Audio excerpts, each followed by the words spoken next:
Bertekik seseorang dan mendorong Leora ke pinggir jalan, membuat mereka jatuh terjerembab. Rupanya mobil tadi sengaja menabrak Leora. Dan melihat rencananya gagal, dia berbalik tanpa sempat mereka sadari. "Kamu tak apa kan?" ucap seseorang itu. Leora meringis, perutnya sakit, pinggangnya juga, rasa nyeri yang menjalar.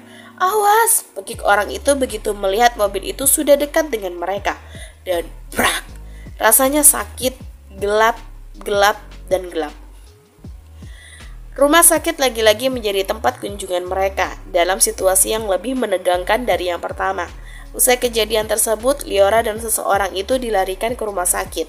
Terbayang betapa panik dan takutnya Azura dan Tiffany melihat kejadian di depan mata mereka tadi. Begitu mengguncangkan dan mengerikan. Darah mengalir tidak hanya dari kepala Leora, tapi juga dari sela pahanya. Hal yang mengkhawatirkan dari seorang ibu hamil, sebenarnya korban paling parah adalah satunya lagi. Dia seseorang yang menolong Leora tadi. Keadaannya lebih parah karena dia menjadikan dirinya sebagai tameng bagi Leora. Pelaku melarikan diri, tapi sayangnya dia berakhir menabrak pembatas jalan yang mengakibatkan keadaannya tidak jauh berbeda dari korban yang ditabraknya. Kelvin terdiam di samping ranjang Leora. Belum juga lama Nata sembuh, musibah lagi-lagi menimpanya. Perasaannya hancur melihat istrinya terbaring lemah dengan perut membuncitnya. Begitu dikabari, dia langsung meninggalkan ruang rapat. Tak peduli jika saat itu dia sedang rapat dengan investor asing. Kabar ini lebih mengejutkan dan mengkhawatirkan dibanding apapun. Dia marah pada Azura dan Tiffany, tapi dia tidak bisa berbuat apapun. Saat dia tiba di sana, dia bahkan tidak bisa melihat keadaan Leora karena sedang diperiksa di UGD. Pandangannya menoleh ke ranjang sebelah. Hal yang tak pernah diduganya, ya, yang menolong Leora adalah Andre, mantan sahabat yang dibencinya. Keadaannya yang parah membuat perasaan bersalahnya muncul. Dia pernah membenci pria itu, tapi justru pria itu yang sedang berjuang hidup dan matinya karena menolong istrinya. Kelvin menutup wajahnya dengan kedua tangannya. Dia menangis sejak tadi, khawatir, kalut, dan bersalah menjadi satu. Di luar, Azura terdiam. Dia masih shock dengan apa yang dilihatnya. Bahkan meskipun Kim mengajaknya bicara, Azura tidak menyaut. Dia kaget saat tahu yang menolong Leora adalah mantannya, mantan pacar yang tak ada kata putus sebelumnya. Dia jatuh terduduk, melihat kekhawatiran di wajah Kim saat dia melihat Andre. Padahal dia mengabari yang kecelakaan adalah Leora. Membuatnya sadar, Andre yang menjadi objek pembicaraan Kelvin dan Kim selama ini adalah Andre ini. Andre mantan pacarnya, yang berarti pria itu pula yang mengalami kelainan seksual. Kalau saja tadi kita tidak membiarkannya sendirian, pasti Leora tidak akan mengalami kejadian ini. Aku memang salah membiarkan sahabatku ditabrak si sialan itu. Pekik Tiffany. Dia menangis sejak tadi karena perasaan bersalahnya. "Om, ayo pulang, Nata capek," ujar Nata, menarik-narik lengan ke meja Vino. Sengaja Vino tadi langsung meluncur ke rumah Talita. Selain untuk menjemput Ratu dan Nata, dia juga ingin mengabari Talita. Membicarakan masalah ini kepada mereka, bagaimana baiknya menyembunyikan masalah ini kepada Nata. "Nanti ya sayang, sebentar lagi," ujarnya. Dia sungguh tidak tega memberitahukan kepada anak kecil itu tentang keadaan mamanya. Ratu dan Talita menatap Nata dengan kasihan. Malam ini Nata bobok di rumah Dino dulu ya, baru besok pulangnya," bujuk Talita. "Gak mau tante, Nata kangen sama mama, kangen sama adik Nata juga. Nata pengen tidur meluk mama sama adik tante," ujarnya. Ratu dan Talita saling pandang. Meski tak tahu apa-apa, tapi Dino tahu ada yang disembunyikan oleh orang dewasa itu. "Ayo Lara, bobok di sini aja. Nanti malam kita main petak umpetan. Kan seru kalau malam-malam," ujar Dino. "Tapi Nata kangen sama mama Dino," ucapnya cemberut. Vino menghela nafas. "Oke, kita pulang. Tapi janji ya, Nata gak boleh nakal, gak boleh gangguin mama ya." Ratu dan Talita menatap Vino, tapi dia menggeleng, memberikan isyarat semoga tidak apa-apa. Nata mengangguk semangat. "Nata kan gak pernah nakal sama mama. Nata sayang kok sama mama." "Oke, tunggu sebentar, biar Tante Talita dan Dino siap-siap dulu." "Emang Tante sama Dino mau ikut Nata?" tolehnya ke Talita. "Iya sayang, Tante juga kangen sama mama kamu," ucap Talita tersenyum. Mereka bersiap-siap, setelah itu berangkat dalam satu mobil Vino.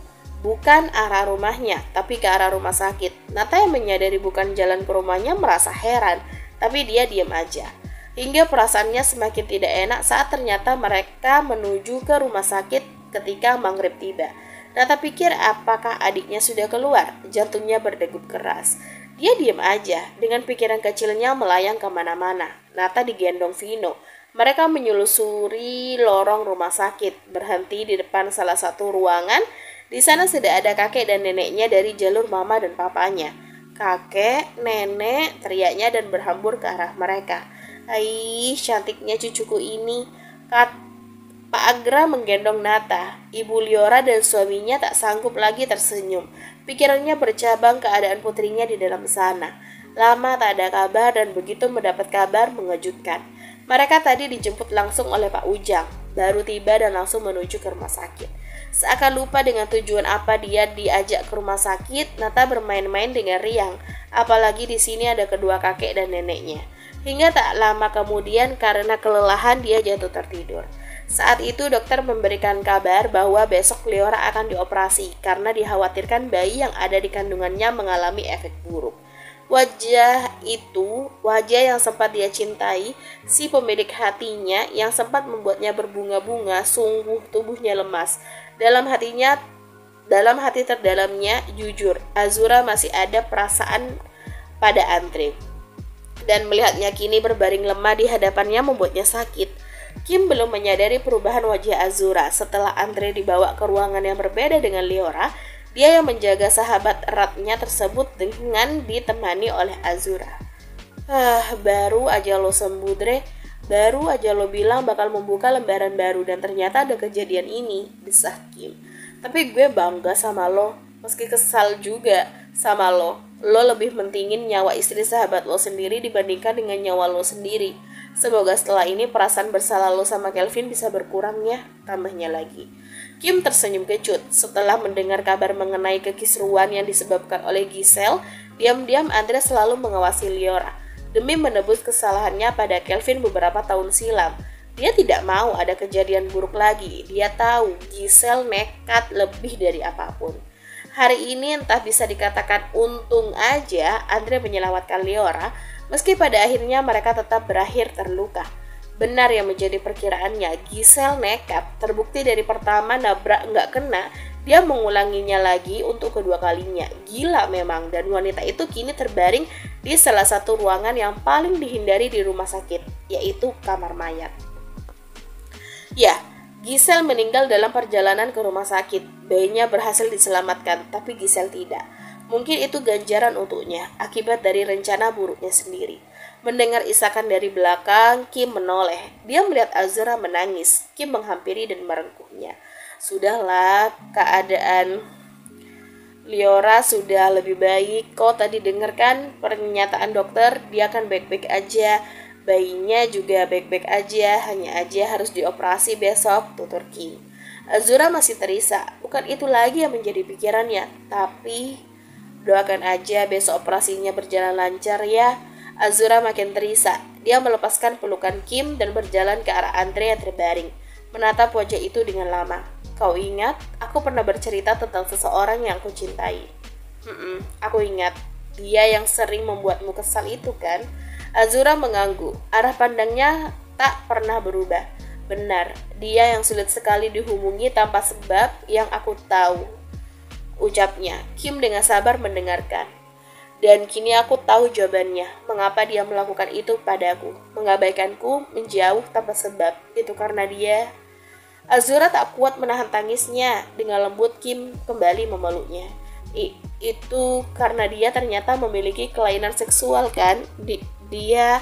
Kim terdiam. Dia mulai paham dengan arah pembicaraan Azura. Tubuhnya menegang. Andre, apa yang kamu maksud itu Andre? Azura mengangguk lemah. Seketika Kim tak bisa berkata apa-apa. Bersambung.